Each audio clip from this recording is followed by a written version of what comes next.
We know that George Soros' tentacles spread far and wide. In fact, I would not even be surprised if he has an office in every country in the world.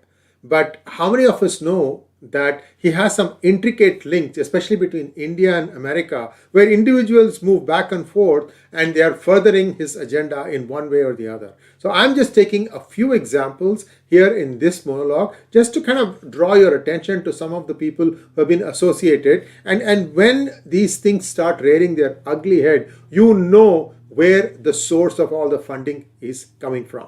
Here we go. Some of the content in this presentation has been done courtesy the Disinfo Lab, and we have used some of the content from them. And there's a full link on, there are 16 or 17 slides, and these are only 5 or 6 that I'm going to use here. So you can take a look at that to understand the full scope of the amount of penetration that has happened. So where are we going with this? You may have seen this drawing in TV shows, in perhaps other social media platform videos and so on and so forth. But let me just walk you through this real quick. On your left at 9 o'clock is Reporters Without Borders, Freedom House, and Doc Society. These three are like media publications. They are publishing data all the time. And guess who are the people they are funding? For one, Anurima Bhargava, she has been getting funding from Doc Society. She used to be part of USCIRF. She was the Hindu representative in USCIRF, if I remember correctly, 1 or 2 years, and she was appointed to that post by Nancy Pelosi. I mean, I have to tell you this. I've tried to reach out to her via phone as well as via email, and never, no answers whatsoever. Of course, what do you expect from a Hindu representative? She's not going to be picking up calls from Hindus for whatever questions. Anyway, so this is just my experience. If somebody's experience has been better, please do leave by way of comments. So this is Anurima Bhargava. How did she, and then there's Harsh Mandar. I just want to finish this circle and then go on to specific individuals. Then you have the Dalit Diva Thenmozhi Soundararajan. So we are going to talk about a few of these individuals, and there are also some dotted line connects that I will talk about. So here we go.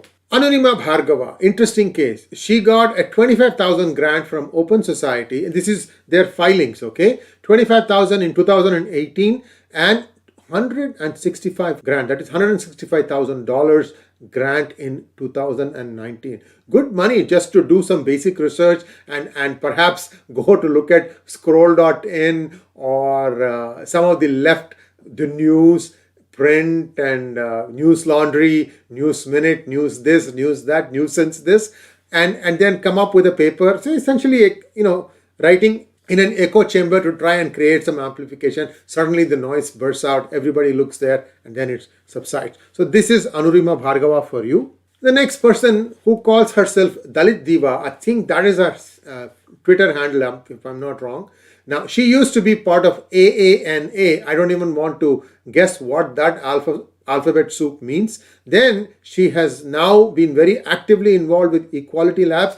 There were some other people who jumped on the wagon, but it was too obvious when you looked at the antecedents of her co-founders who quietly withdrew, or their names have been sanitized and the website doesn't throw any more names other than this person. She is prominently featured there. Now, Equality Labs, we have talked about it many episodes now. We have talked about where she gets her funding from, CAIR, IIMC, all, internally, they probably get some funding from Soros. They also used to get funding from Muslim Brotherhood and a terrorist organization. And CAIR itself is declared as a terrorist organization in a couple of countries. Again, these are all videos that I have done in the past. You can get it from there. Now, she had another organization called Dalit Nation, which she co-founded with 𝗲𝗲𝗲𝗲𝗲𝗲 Karunakaran. I don't know much about Dalit Nation, but Equality Labs has been the one making a lot of noise on caste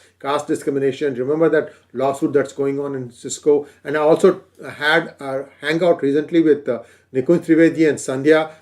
You can take a look at that one also. Sandhya Devraj, you can look at that also. Also, the last one is Salil Shetty. Maybe not the last one, last but one.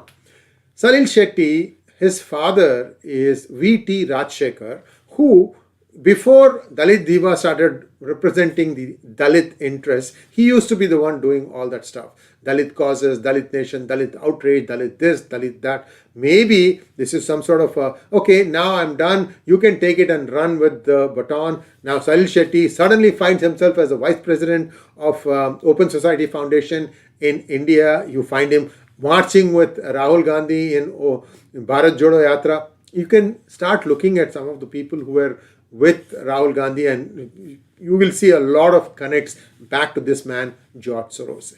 I'm not going to do that thing. You guys can do that thing as an exercise. Here is the latest revelation. Her name is Sushma Rahman. I have not had a chance to get her photograph, but I'm just going to show you from her own website. It says that she has been managing multi-million-dollar portfolios for the Ford Foundation as well as Open Society Foundation. In that in itself is not wrong. But what was the problem? Well, it turns out that Sushma, knowing fully well that 𝗥𝗲𝗬𝗲𝗀𝗲𝗀𝗲𝗀𝗲 Foundation did not have an FCRA approval, granted them $290,000, $2.9 lakh, a lot of money. And this happened in some years ago. This came up by way of the investigation that is going on right now on 𝗥𝗲𝗬𝗲𝗀𝗲𝗀𝗲 and Sabrang Foundation. So you can see one way or the other, George Soros has been able to,